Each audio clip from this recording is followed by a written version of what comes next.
You're tuned in to RX Radio. Every time now, I think the coming together of the Shallow Killian RX Radio will be forever immortalized in the RX series, albeit short-lived but impactful. Big Business. The 100%. Big Business podcasts, I think, are ubiquitous with you and I on the RX recording. And a lot of people really look the other way on the fact that we definitely had COVID during one of them. Oh, easily. Yeah, I'd never listen to it again because it was very long. I think it'll give you COVID if you listen to it. Yeah. It's still, you can still pick it up. You got to get tested after. Yeah. I mean, it's the conversation is never not relevant in the industry. Like discourse, decorum, business development, personal brand, like all of the things that run alongside. But I'm glad that we did it. And I think the best way to honor the past is to leave it in the past. And I think people that like cling to certain beliefs or styles of content, like I would say by all accounts, when we release the podcast, and if any of you are interested, I forget the episode number. I don't know, maybe 100 or so episodes ago. It was during the pandemic. That'll help find it. The best way you honor the past is by leaving it in the past. And by all accounts, those episodes, I think, worked. Like, I think to this day, a podcast that we didn't have like a bigger guest on or something like that, those podcasts were some of the more widely shared podcasts that you and I had done at the very least. I think so. And we didn't do them again. Yeah, that's what it should be, right? It's like you shouldn't ride something, forever, right? Until, the tread's worn off. And I think that's something that I would say that's probably the thing above all else, which is saying something because I've learned so much from you since, I feel like I've known you forever. But your ability to do just that, or just the opposite of that, to be like, I'm good. Like when prior to meeting, you were into powerlifting. I think still at that intersection. I just have lifts, you and I were lifting at Fortis in Mississauga. There's, you squatting, beanie, mustache pictures, all time, legendary. Yeah. Bearded Killian, Jack Killian. I got tagged in some images of your back at a Good Life fucking. I just decided to get jacked this week, and now he's super jacked. But like you have gone through, and like you live because you just do stuff. Like you're like, man, you rolled up on me one day with the Jordan 1 lows, like the Chicago's. I'm like, dog, aren't those like $1,500? And you like turned to me kind of jittery off all the ephedrine and goes, yes, they are. I was like, holy shit. What do you think it is that cements people's personality in like amber, like almost like on some Jurassic Park shit? You're like, no, this is the blood in this mosquito that's going to live on forever. Like, this is what I do. This is how I train. These are the thoughts I think. These are the activities I partake in. Like, no one even knew. And I'm not going to like try and out you or anything, but you did jiu-jitsu for like a year. Yeah. And you're like, I can't breathe. I'm like, why can't you breathe, dude? We were training like 2 days ago. Like, oh, yeah, this fuck Kimbo Slice or whoever the fuck you were rolling with, like, broke my ribs. I was like, oh, hold on. Rolling? What are you talking about? Like, you're the only person in the world to partake in jiu-jitsu and no one on the internet knows. Yeah, I think, I don't know. I feel nowadays when I think – somebody asked me about decision-making, I guess, a month or two ago, I think, and that's why this question seems easier to answer. But, I think all decisions are made, regardless of what people believe, all decisions are made out of a fear of something, right? Like a long time ago, you and I talked about Kierkegaard and like anxiety is either, the fear of the unknown, or it's like the fear of choice or the fear of lack of choice, right? We have an anxiety of two things, right? I have too much choice or I don't have enough choice. And I think, moving from that, I think my idea is, like most decisions people make are made out of some form of fear. I think people are individual or change who they are often out of a fear of being boring or out of a fear of, being less relevant. And I think other people resist change out of a fear of it'll never be as good as it is now. It's those people, that are 35 and they still talk to you about high school football. And it's like, because that to them in their mind was as good as it'll ever be. So they can never kill the memory of what it was. It's like, it's got to live on, even if it's only them telling the story. So I think, maybe I'm the opposite. I don't want to say I am in absence of fear, but maybe I'm in fear of being not relevant in some capacity, although I think the decisions I make are genuine, or maybe I'm afraid of just like losing passion for something that I oftentimes feel is simplistic or boring. Interesting. There's a whole subset of psychology called terror management theory. Have you ever heard of it? No. It's basically this. It's like if you pull on the thread of creation, and like the common one that they'll use, just given the academic circle that the theory exists in, is Shakespeare. That like if you dig deep enough, Shakespeare created Hamlet out of a fear of his awareness of his own mortality. Yeah. Like, I need to create this because I'm going to die, but potentially this will outlive me. But you bring up an interesting thing, and I respect the ability to and there's so many Seinfeld references, which is what I love about the show. And you could argue in terror management theory that Jerry and Larry David just created it because they knew they were going to die, which is a wild concept. But this idea that there's two things that come to mind. One, Jerry has a joke in Seinfeld, and it's about the episode where they're selling the beltless raincoats. Yes. And they're finding all of Jerry's father's cabana clothes or George's dad's cabana clothes, and they're selling them. Like, oh man, you're sitting on a gold mine, and the moths take over and they eat everything. And Jerry has a little joke about your father's wardrobe is the best year of his life. He somehow is buying new old clothes. How is he doing it? And it's like whatever his best year of his life is, he immortalizes that in his wardrobe forever. So my dad, whatever year they started putting lime green Labatt blue t-shirts in 2/4s I was like 9. For some reason, when I was 9, that was the best year of my dad's life. He's like, I'm riding this style out to the end. It's immortalized in this wardrobe. And what was the other thing that comes to mind? That was one that you said. I was like, oh, okay. That I feel like that's something to it. Oh, the George Costanza leaving the room on a high note.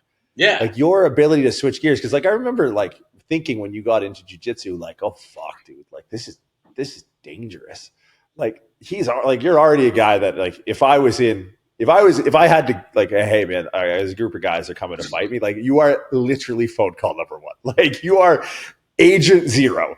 You are first one that's like, and I'm like, oh fuck, like, dude, like you're athletic.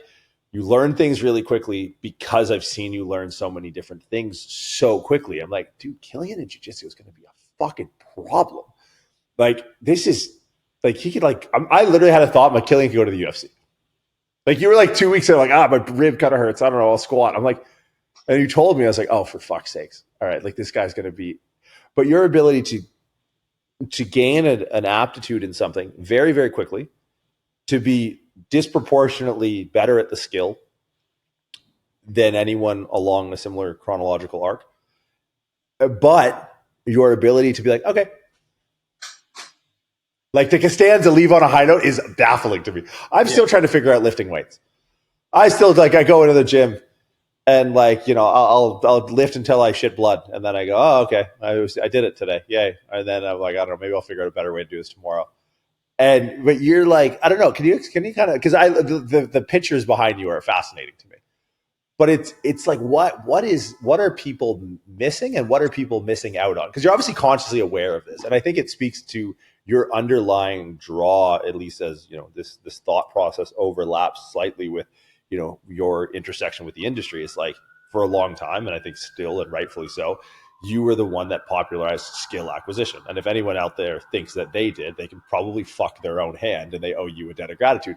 But there's something to that like, there's the Flamingo in the back, but there's a physical culture book that's, and then there's the Windsor. There's a deliberate eclecticness to your, what does that give you? Like, as someone who has a handful of dimensions, I'm just curious with you with so many more, what does that give you? What do you think people miss when they don't have that, when they formalize themselves in this is what I do, this is what this is what I listen to and all that?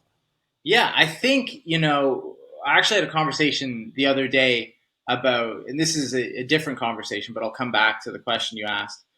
I was saying like, I can respect music I don't like. And it was like, well, how can you do that? And I was like, well, I don't have to enjoy the music, but I have to respect like the musicianship, or I have to respect that, of the qualities it needs to possess for the genre of music it is, it's objectively good at doing that thing, right? I was talking about pop artists. I'm not a huge pop music fan, but I'll never deny that Bruno Mars is really, really good at what Bruno Mars does, because there's objectively people that try to do what Bruno Mars does and they're not good. So I don't have to want to listen to Bruno Mars. I'm never going to pull it up on Spotify. But if I saw him live, I'd go, that guy's really good at whatever the fuck this is, And I think for me, growing up, I wanted to do 1,001 things, which is, as an adult, I have the freedom to choose, on a Sunday afternoon that I get to do something completely different if I really wanted to. But, with that, I think anyone's parents would be upset or afraid of that. And my parents weren't. My parents were always just like, well, like, we don't really care what it is you want to do, but you just have to be the best at whatever that thing is that you choose to do. And, I wanted to be a carpenter and drop out of university. And they went, yeah, we don't really care, but like, you have to be the most hireable carpenter that is. You have to be really good at carpentry. Whereas I wanted to produce music and I was making hardcore EPs in my parents' basement and, mastering them to cassette with my friend Jesse.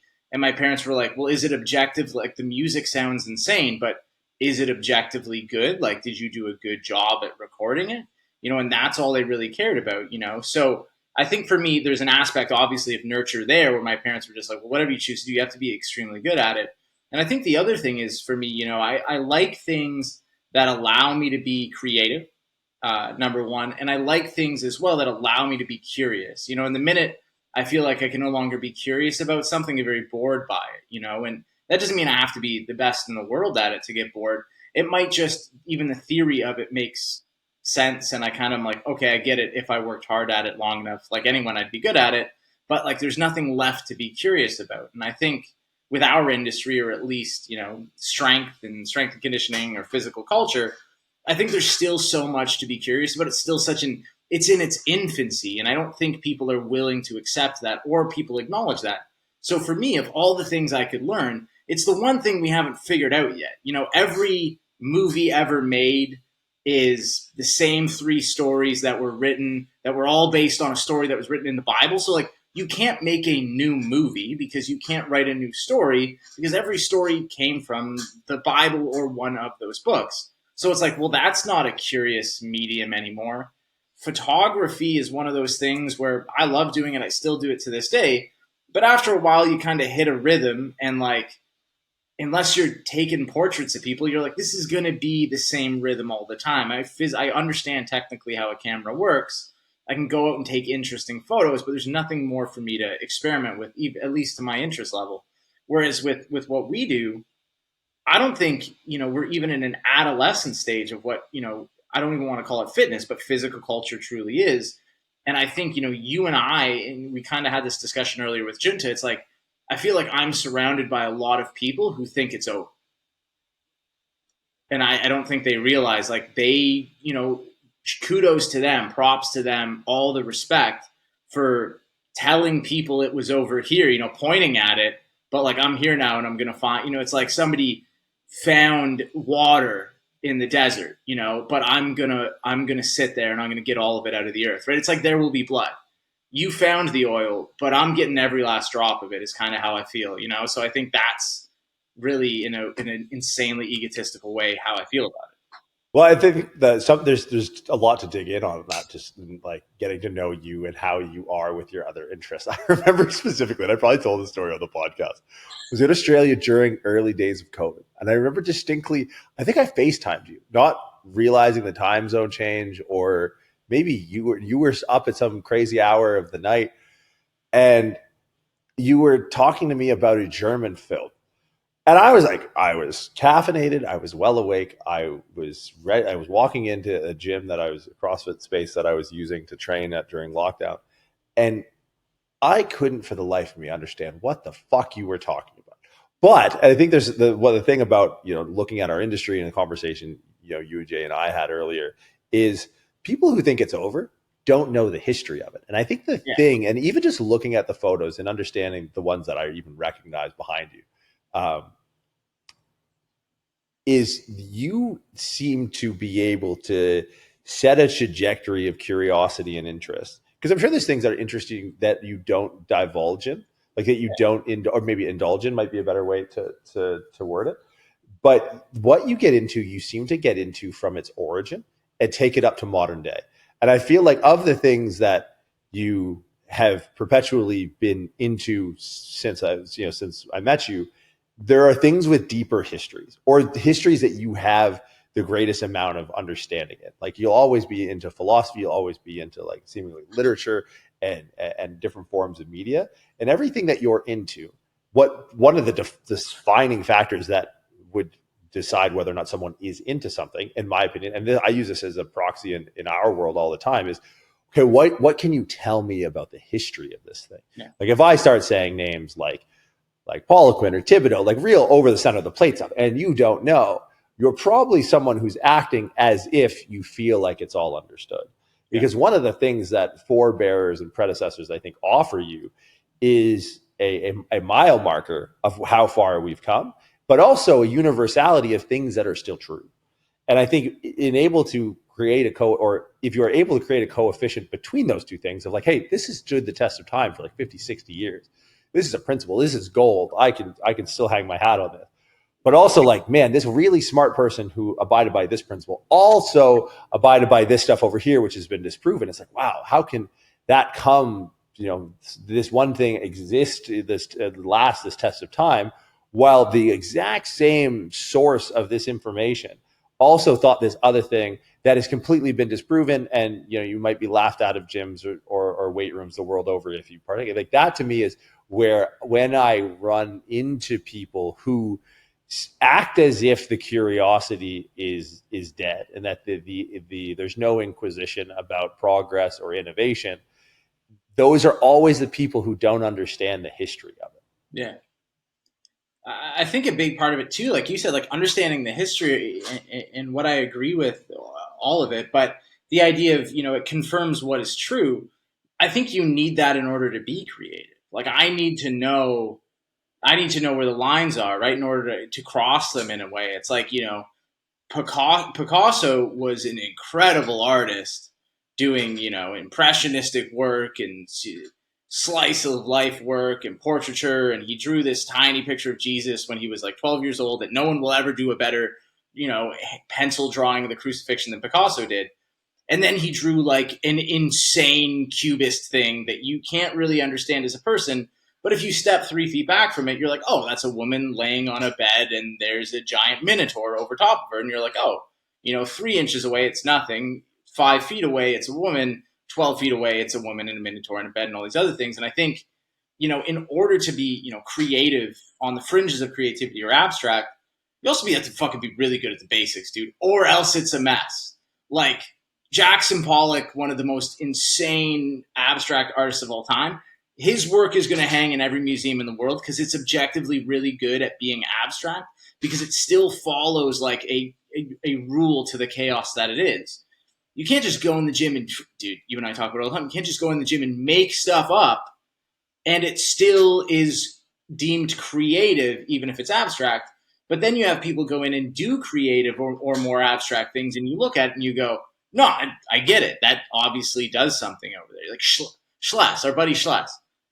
He's hella creative, dude, with rhythm and coordination. He does all these things that border on the line of like, is it too sport specific? But it never is. You look at it and you watch a video and you're like, no, I get it. It's solid. 10 times over, everyone's going to agree that it's solid. And it's like, well, there has to be something objectively true of what Schless does, because 10 different people are going to look at it and see through the creative abstract nature of what he does for the principles that are underlying to it. So like you said, like you need to know the history, you need to know all these names, and you need to have an understanding of Charlie Francis and Poliquin and Verkhoshansky and Louis Simmons even, and Medvedev and whatever else. And it's like, fuck, man, read T Nation. I like Dan John and his 100 kettlebell swing workout or whatever fucking Dan John's up to and his Chuck Taylors. But fuck it, know about that, because you're like, oh, here are the lines that I can't cross. I can walk on either side of them, but I've always got to straddle these lines that were created before I came here. Yeah, and I think the lines do something because the lines help establish humility. I think that's something that lacks. Like the number of times I've heard the word inventor in the fitness industry. Like, much to your, about the movies, to a certain degree, it echoes in the industry. It's like, movies are obviously a different medium, and physical expression, I think, is far more boundless than storytelling, albeit sharing some similarities. But it's like, when I think about, blurring the lines that are set out and what the lines do, it's like the lines help you calibrate your place in the industry.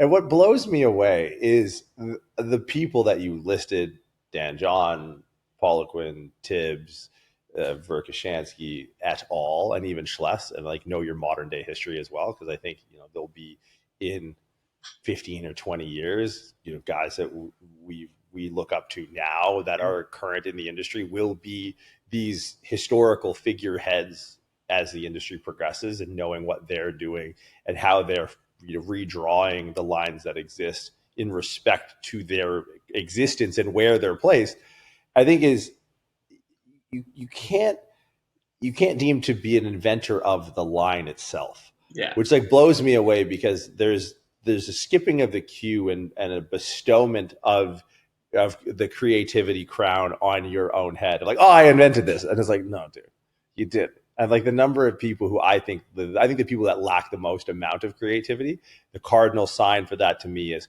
they're naming exercises after themselves, right? They're naming series of movements after themselves. They are trying to, in the amber, formalize their existence in the industry through, the eternal performing of an exercise, and hoping that when they die, that, oh, you're doing a this and this, you're doing a Killian lateral raise. What the fuck is a Killian lateral raise? Like, that makes no sense. But it is funny to me as almost a red flag when people come out and they go like, oh, the inventor of the insert exercise or modality. It's like, man, one, tells me you don't know your history. Two, it tells me doesn't know where your lines are. And three, it tells me that you don't know where this is going. You don't know where this is going if you think that your interjection or intersection with our industry allows you to carve your name in the walls of Shawshank and immortalize yourself by the formalization of an exercise or a modality that you invented. It's to me, I'm going to go as far as to say it's a sign of low intelligence. Yeah, I totally agree. Like, naming things after yourself, or even saying that you have your own system of doing things. Like, I don't have a system. If you look at what I do, there's probably a handful of exercises I'm always going to give everybody because I think they're sick, and people seem to like them, and they accomplish a task, but also at any given time, I can just fucking ditch all those exercises, do something else. I don't care, and also in the face of like someone who doesn't want to do those things or doesn't like those things, it's not going to be about conforming them to a weird, arbitrary, church of me. It's going to be like, okay, you don't want to do it. What else do we got? Like, is there another way to complete this task? So I think, yeah, red flag, I totally agree, is naming things after yourself. Naming an exercise after yourself is giving yourself your own nickname. T-Bone. Yeah. T-Bone. Like, you can't give yourself, you can't name an exercise after you. Like, if you die, and people want to, for whatever reason, call it a you thing, sure. But same thing with the system, right? It can't be like, well, let's see if you fit in my system here. It's like, well, I don't fit the culture, but the system's got to change. You know what I mean? Like, even sports teams, right? Like, I don't necessarily think systems last forever either, because the shape of sports changes, right? Hockey's changed over the last decade even, right? Like, the game, what if you had a system as a coach and you coached 10 years ago? Like, Paquin's not going to last a day in today's NHL. It's not going to work, right? His system doesn't, he could create a great culture, but his system's got to change, right? Triangle offense was great in basketball until people figured out what it was. And then Phil Jackson doesn't really have this unbreakable system now because everybody can kind of do it, and people are drafting and trading and developing teams that can run it. So, I think that's another thing too, right? Is, to immortalize yourself in an exercise, I think is a big red flag. And I think, sudden death to your growth as a person is to develop a system as well. I don't really have a fucking system, dude. I don't really know. Yeah, it's all half the time. I mean, it's antithetical to the idea of coaching. I overheard I was in a gym earlier today in Toronto. Shout out Arzadon Fitness, the small boutique gym close to me, great equipment. And they were talking about the industry and coaching, and I just overheard it, and it's like you can't even call it, if you have a system, you can't even call yourself a coach, because No. like your exclusion criteria are people who ascribe to the system. It's like no, coaching is about adaptability. And it's funny, like as you kind of we talk about like your evolution of your training, or as it parallels and runs alongside with evolution of your interests and where your curiosity takes you. It's I really think that when you understand evolution as a process, and like I'm not necessarily Charles fucking Darwin, but like I know a little bit of the basics. Evolution is predicated on error. Without error, there is no. We are all single-celled organisms, right? There has to be error. Number one, I think that would be a pretty safe blanket statement. For things to evolve, there has to be an error. Now, those errors can be good and bad. Two, there has to be a change in the external environment. Those two things, if you can understand those, and you want to be a coach, and if you were to think about like, how do I become the best coach possible? It's like make the most amount of mistakes in the most amount of rooms. Yeah. Change your environment and be open for error. And the nice part about coaching is, look, there are evolutionary errors that are inherently catastrophic to the evolution of a particular species, right? Without a doubt. Like if you evolve for something that doesn't allow you to survive, that's antithetical to the idea of evolution. Evolution usually comes at the behest of things that allow you to survive. So, but those things are usually predicated on error and environment. So if you can be very attuned to the fact that, look, in our industry, and don't get me wrong, there are some errors that could be catastrophic to your industry. Like no means no, don't touch that. Just there's some things that you can fuck up. But as far as conceptually, outside of some very clear lines, as you mentioned earlier, that have been drawn around, the constraints around volume and intensity and exercise programming, exercise selection, like the amount of freedom within this bordered city of strength training, and your ability to be flexible within these borders and help maybe redraw these boundaries is so broad that the idea that you're going to make a catastrophic error that somehow leaves you on the other side of these lines forever is almost non-existent. Not impossible, but like almost non-existent. So if you can embrace those two principles of the evolution of your own knowledge, especially in this industry, it's so easy to evolve. I think most people don't even adopt the idea. And it's funny, we were talking the other day about L3, and you use the word, I'm pulling up the text if I have to, but you made a reference to like, talking about the L3 students that are coming in and talking about like kind of opening their mind to being more creative. And it's just, I think it's something that people don't realize. And I think part of it is an intersection with age. Like when you get into your 30s, happy belated birthday, by the way. You realize that like creativity is like, it's just an itch in your brain that you have to start to scratch. And I think people in fitness are maybe classically trained to fight against that urge that they are in fact wanting to be creative, or fighting against the idea that fitness is something you can be, an endeavor you can be creative in. And like what you said earlier, like I love like the fact that of all the things that you get into, which are so easily categorized under creative mediums, right? Film, art, photography, things that if you were to ask someone where the most creative people in the world are, you would, for most people, if not thinking too deeply about it, would immediately sort of spout out that list. But you go, yeah, no, dude, but the magic is in here. The magic is in what the fuck we're doing, like this. Yeah. And so it's people I think are drawn to it because classically the arts are creative outlets that people are, they just bucket it in. But when, as you look, and it's funny, I'm in the early stages of writing a book right now. And one of the things I'm comparing really good athletes to is savants. And without giving too much away, like, the Mozart put together his first composition at 4 years old. Right. And like, but Sidney Crosby was on some TSN shit when he was 12. Right. Like there's the best athletes, I think, embrace the creativity. I think the best coaches embrace the creativity, and they embrace the creativity as a part of an evolution. And as most people in the industry are just so like tuned out to that as even a potential horizon for their growth. It's wild. Yeah. And I think, a part of it too, with our industry, or maybe our industry nowadays, or maybe our industry forever, I think with the fortunate and unfortunate nature of Instagram and whatever else, I don't know.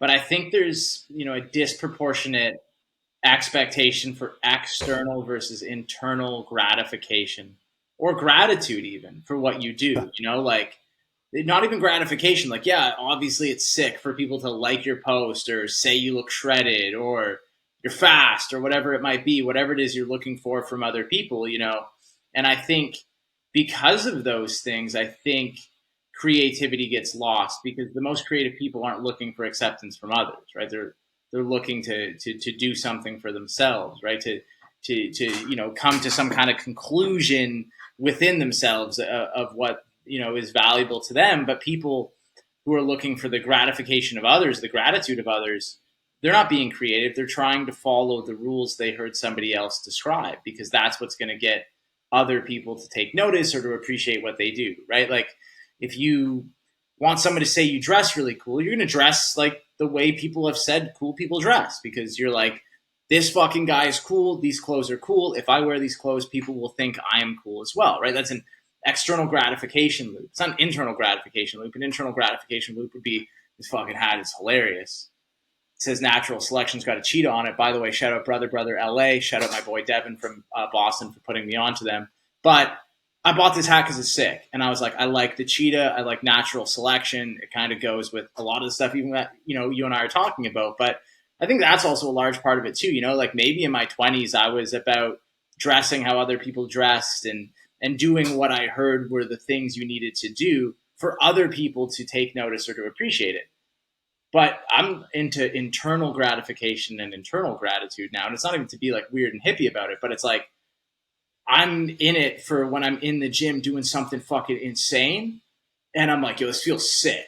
Like I just feel like an animal. You know what I mean? Like how many plates can I put on my back and how far can I extend my spine?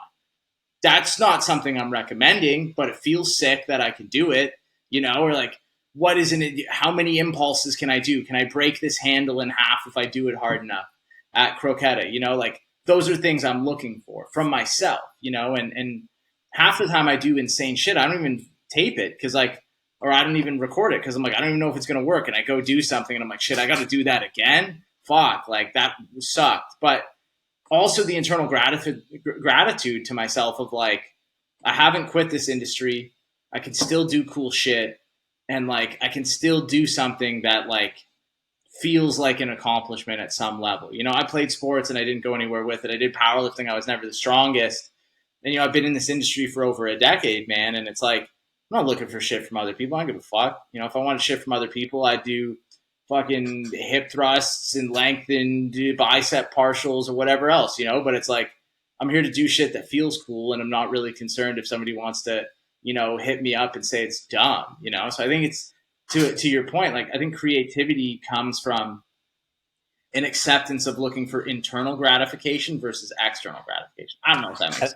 No, for sure. And it actually trends with like, I think one of the issues that people struggle with now with like the immortalization of and the gratification loop externally, as you mentioned, and the external gratification loop creating this fossilization of evolution and like casting someone in this safe space where they feel as if they've found value is, I think people, to extend the gratitude part out a little bit farther, is I think people don't give enough gratitude to the survival instinct that forces them to do that, to wear the cool stuff, to wear the cool clothes, to whatever. Like, you need to be grateful for that survival instinct because at least it got you here, right?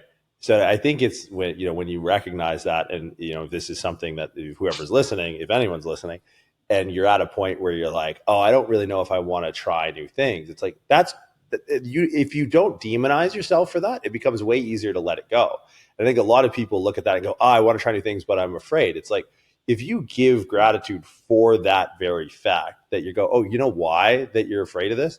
Because it's a survival instinct. No one wants to go walk upright in the plains, right? It's the old camouflage against the herd thing of like, why do all the zebras have stripes and gold grass? Because they're not camouflaged against the grass. They're camouflaged against the other zebras, right? You put a red line on one of those things to help mark it and trace it. It's dead. You can't find the fucking thing the next day because it's ripped to a million pieces because it's no longer camouflaged against the herd. So, but it's like, it's the gratitude that allows you to go like, oh, I understand now why I want to wear the cool clothes and be in the cool kid group, because it doesn't poke my head up over the tall grass in the Serengeti and leave me open to that. That's totally okay. And I think I find the best way to help people along in their evolution is go like, hey, the thing that's stopping you from evolving, don't denigrate it. Don't like give yourself a hard time for it. Be grateful for it because it's got you here. But understand that that operating system no longer serves you. And I think that's when you're at your 30s and you're like, all right, like I'm not in jail, I'm not that. Whew. I thought for sure one of those two things was going to happen, and that they didn't. They're like, wow, okay, so like towing the line got me here, and I seem to know where the line is now. So now this is where like the flexibility and creativity comes. I feel like so many people are like, oh man, like if I do this, I'm going to feel like I'm like selling out, or people are going to be like, oh, you're like, you know what the worst insult was as a kid growing up in Ontario, outside of being, and I feel bad for my friends who grew up in India who had to deal with this, or Trinidad and Guyana, West Indies friends who got called Packies. Dude, Packies is like a weird Ontario kid insult. And I don't think I went to school with a single kid from Pakistan. No, But every every Sikh kid that I grew up with, every one of my friends who I now know to be Sikh or Punjab or Hindi or South Indian or Tamil or Sri Lanka, whatever, like the other than getting called a Paki when you're not from the country of Pakistan, and it was just like it's such an Ontario flex. I have a friend, Paul Mohavier. You've heard me talk about him a thousand times. When I met him, and he's like, he's a physician down in at Stanford, and I met him and I was training him. I was like, "Where are you from?" No accent, no anything. Canadian accent, B-Town represent. And he's like, oh, my family's Trini. He's like, what'd you think? And I was like, I could tell Caribbean. And I knew you're from Brampton. And he goes, I swear to God, if you called me a fucking Packy. I was like, dude, I'm fucking 25 years old. Like, I'm not going to call you a Packy. That's nuts. The second worst thing you could be called as a kid, at least me growing up, was a poser. Yeah. Dude, I'm not a poser. You're a poser. Fuck you, man. Worse. I've been about this life. What do you know? Check the skateboard out. World Industries. Fuck you. Like, and I think it's some part that lives on in people, like that operating system of like, fitting in, flying under the radar, doing so in a way where you're like very much camouflaged against the herd of whatever it is you get into. I feel like it's a really hard habit for people to break. But you get to a point where you're like, dude, no one fucking cares. No one cares. What a freedom. No one fucking cares. Yeah, and I think, as you get older too, I don't know, maybe it's delayed for other people because they go to, university or whatnot, and then maybe they work corporate jobs. But like you said about like people calling you a poser or whatever, which is hilarious because that's awful. I would hate to be called that even to this day. But like, man, you just interact with so many random people in a day. Like when you're a kid in middle school, like you interact with the same 28 kids because you're in class with them all day. So it's like I get it, kind of like you said, like the zebras against the herd. But like I'm an adult, I don't even interact with the same 3 people every day in real life. Like I interact with 1,000 strangers on the subway. Who the fuck are these people? I don't know who they are, and who gives a shit? You know what I mean? Like, so I think unfortunately for some people as adults, I hate to be like people need to get out more because that's not what I mean. I think just like people need to like be in a densely populated metropolitan area where they're just a zero, and it's like, listen, dude, nobody gives a shit. Like people just want you to get off the escalator or get out of the doors of the subway or make up your mind at the coffee shop because everybody's late. Or you just got to get moving and get out of my way. And I hope I actually never see you again, So it maybe also living in a densely populated area and enjoying it contributes to me just being like, yeah, man, I'm fucking, who gives a shit what people think? Because I'll never see them again, versus maybe I drive a car and I live in Minnesota and I see the same 15 people all the time at my job that I attend. And I think like, what does that guy think of me? Like probably thinks I'm a loser. And it's like, I don't know. Everybody probably thinks I'm a loser when I'm on the subway, man. Well, and also like you talk about Minnesota versus living in a big city. It's like where do people live? Have you ever like, I know you have, like when you go to unfollow people on your list of people, like I can't do this anymore, is Instagram will tell you the people that it shows you the most often.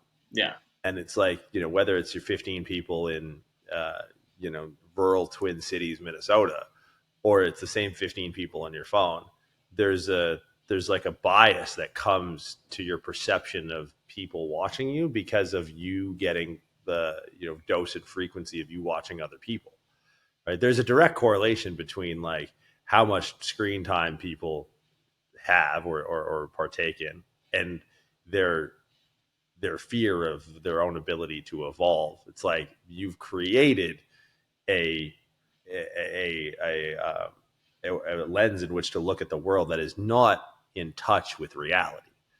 And reality is you have your perception in a lot of ways, but when you understand that, you can do things that alter your perception. You can alter your environment. And when we talked about evolution earlier, there's two things you need error and environment. I think one of the things that can really help people break out of that is to understand the environment that you're living in the most, right? And for most people, it's social media. Like I love training in different gyms. It's one of the things that kept me training throughout the years. Is we were lucky enough to be able to travel and try new gyms. But I've lived in Toronto now fairly more regularly than I probably lived anywhere the last 6 or 7 years.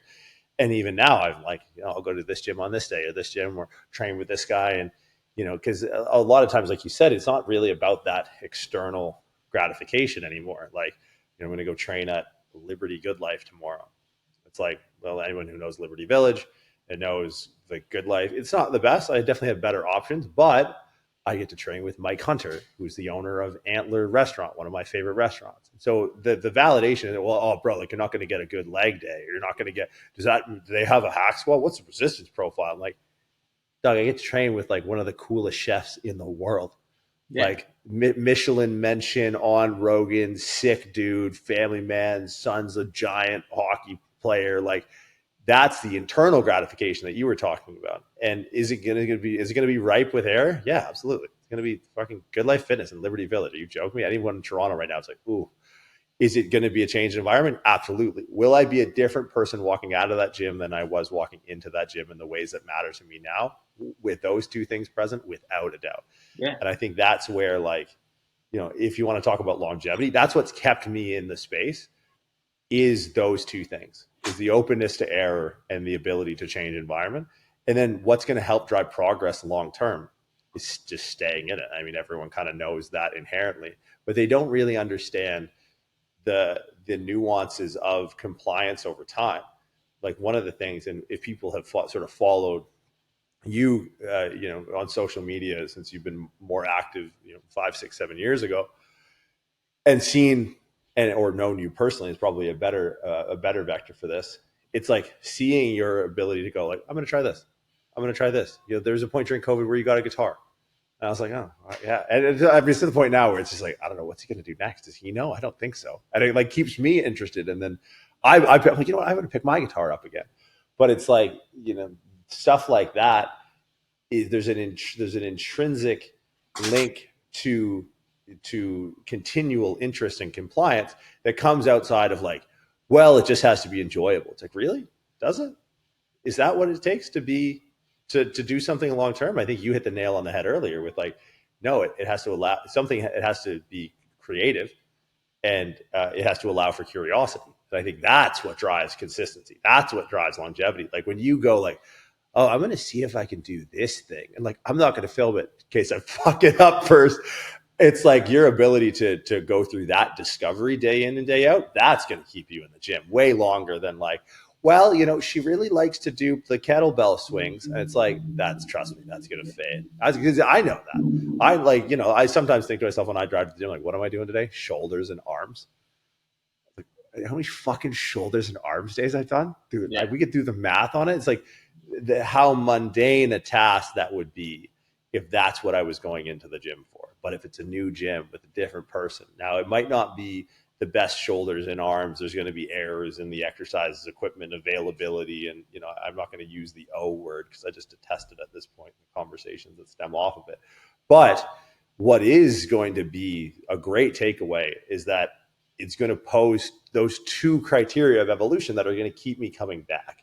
It's going to pose for an inherent error, and it's going to pose for a change of environment. And I'm going to keep doing shoulders and arms with those two parameters present forever. And I think people look at the problem of consistency in our industry as just like, is it motivation or discipline? It's like, guys, really? Is this the level that we're having this conversation at? Right? This is how little we care about like the evolutionary biology of the human brain, that we're going to argue about David Goggins videos or, or extrinsic motivations. Like, no, it has to be more than that. And I think when you bring up a really good point about curiosity and creativity, really probably being the thing that has kept you in what of the mediums you partake in on a regular basis most interested, and people don't see the opportunities for them in the fitness space. Yeah. I think I think it's unfortunate. I hope anybody who listens to this podcast, like, and when I say creative, like, you don't have to do the stuff that you see me do. That's not what I'm like. You don't need to do some impulse toe strap thing or fuck it, some isometric neck exercise in the G. Like, that doesn't need to be what creativity is, because that wouldn't be creative, right? That would just be doing something crazy that you see some crazy person doing. But it's like, whatever it is that you're interested in when you go to the gym, like, why ever it is that you go to the gym in the first place, like, be creative about how you accomplish that task. Even if it's hypertrophy, which I just think is a little too simplistic to think about. But if you're really into it, find a creative way to achieve it, right? Just don't bang out the same 3 exercises in the same order because some guy said so. It's like, figure out a different way. How can I gain this stimulus by doing something different? Like, just think about it a little bit differently. Like, if you understand the core competencies and first principles of whatever that thing is that you enjoy, you should easily be able to go in the gym and rewrite the way that you accomplish it, because you just know kind of the beats you got to hit. Like, I got to hit all these things and that accomplishes this goal at the end of the day. So, like, go in and try and, accomplish it differently. And if you don't feel whatever inspired or motivated to do so, to be creative about it, you just want to go and check the boxes, I guess that's okay. Or maybe it's a good sign that you're just not super passionate about this thing too, and it's like, that's okay too. Like, you don't have to be as passionate about physical culture as I believe that I am. Maybe there's something else you're really passionate about, making sourdough or using an air fryer or a Ninja Creamy, whatever the thing is that you're super creative with. At least just be creative with something. I mean, I think it would be unfortunate to go through life without, like you said, changing your environment, experiencing failure, deciding how to not experience that failure again. And then, at least at the end of the day, doing something, hours a day, where at the end of that time you do it, you don't say to yourself, like, I was fucking sick. Like, that's the thing now, is like, the way I train, the minute my workout's over, I'm like, dude, it was fucking sick. But that thing I did, I want to watch a video of me doing it. I think it's cool. Sometimes I do shit, I don't know what it is. And I'm just like, the hell is this? Like, this felt hard. Why is it hard for no good reason? Like, is it trivial? Or is there like a novel stimulus here, right? So I think for me, I kind of, nowadays, I just train until I hit that point where I'm like, nah, that was pretty cool. I can get the fuck out of here. Something happens in 15 minutes. I'm in there, I'm tossing a ball back and forth in my hands, and I'm like, that was pretty sick, and that's a workout for today. And it's like, I think you need to get to that point with training. And if you're not at that point with training, like, maybe you're not so gassed up on this as the rest of us. Yeah, and I think the part of that, that's okay. No, 100%. And it's odd, because we're going to exclude for people who are, like, at least on surface level, think that there's really into fitness. Yeah. And it's, but so, like, I'm going to be more excited. Like, I feel like excitement and attention are kind of contagious. Like, I talk to people. I got to talk to Mike about cooking. I mean, I respect it. I love, we connected through going to his restaurant. But, like, to me, what are we doing? We're making a reduction. It's like, dog, I got barbecue sauce in the fridge. Yeah. What are we doing? Breaking this shit down. I got it. Hold on, real quick. Uber Eats, the whole thing, done. 40 minutes, delivered to your door if it's free. Like, but when he talks about it, and you can tell that he's gone through, the error and the trial and the steps that it takes to master or attempt to, or at least keep you interested and curious to get better, whether it's mastery or not, I guess time will tell, is like, we talked to him about that. I'm fucking on board. Yeah. Right. And it's like, the challenge isn't to convert anyone into, or deter anyone away from fitness or physical culture, as you put it. It's to challenge people to figure out, okay, this is for you and I, the things that, that brought us together, and continually, albeit on different paths and different evolutions, still the thing that consisted between you and I is the curiosity for training and what that entails. That's the challenge. The challenge isn't to make yourself fit into this training shape peg. The challenge is to be able to sit around with your best friend on a podcast and talk about like the psychological, evolutionary, biological reasons as to why we really like this. Like if you can't go to those levels of something you do, it's not a bad thing. And it's a matter of you just can't do it yet because you haven't found the thing, because maybe you haven't licensed yourself the permission to try something that you might actually like. So it's tough to have these, one-sided conversations. It's not one-sided in the sense of you and I hope, but one-sided in the sense of you and I talking to someone while they're driving in their car. Yeah. And it's like, if you're listening, don't like, you're like, it's not as if you're like, oh, you're not into fitness, you can't sit here. It's like, dude, if you're not into anything, maybe I think that's something consistent with everyone close in my life right now, is that they are attempting to just be better at something, regardless of what that is. And I would say the majority outside of the guys that we work with at Prescript, like the majority of people in my life, and I know this to be true of you, are into stuff that's not fitness. Yeah. But they're into it like we're into fitness. And that's the takeaway, is like, if you're on the fence about trying something that you used to do, that you like, that you're passionate about, do that thing. That's what gets you a seat at the table, in my opinion. It's like, I could sit down with people who are musicians or artists or chefs or, dancers or something I don't understand, that I would want nothing to do with, but there's a level of resonance with the wavelength of just trying to take something to how far you can take it. And that to me has probably opened more doors, because when, I'm sure you're the same. I know you'd be the same. When you start talking about it, people are like, ugh, like the record scratches off the thing and be like, holy shit, you know a lot about this, eh? I'm like, I don't know. I think about it a lot, and that's something. And it's like, it is something. And it's something that I think a lot of people in the things that they do don't take to those depths, because I think honestly, it comes down to potentially a fear. When you realize it's either the fear is okay and you do it anyways, or that there is nothing to be afraid of and you do it anyways. The key takeaway is do it anyways. Yeah, I think at the end of the day, right, like fear is the greatest motivator, right? Fear either pushes you into something or makes you run away from it, right? Like the fear of losing your dog in a house fire would push you to run through the flames to rescue your dog. That's a fear, right? It's not bravery. That's a fear that my life would be worse if my dog dies in a house fire than it would if I survived without my dog, right? So the other fear would be fucking fire sucks, I'm out of here, and you run away from a burning home. Both of those are fears, right? So exactly what you said, the point I'm making, what we're talking about, isn't to say that, if like you're not totally consumed by understanding this thing that we think hasn't even been understood yet, it's not to say you don't get to be a part of it, but it's like, I would just sit and reflect on what that fear is to be creative, or even before being creative, like what's the fear of being curious? Like, what's the fear of asking questions? Like, why are you so willing to accept things the way they are and not willing to, have to question people on why they feel the way they feel? Let them feel however they feel or say what they say, but just be, individually curious about why that thing you heard is true. I think so.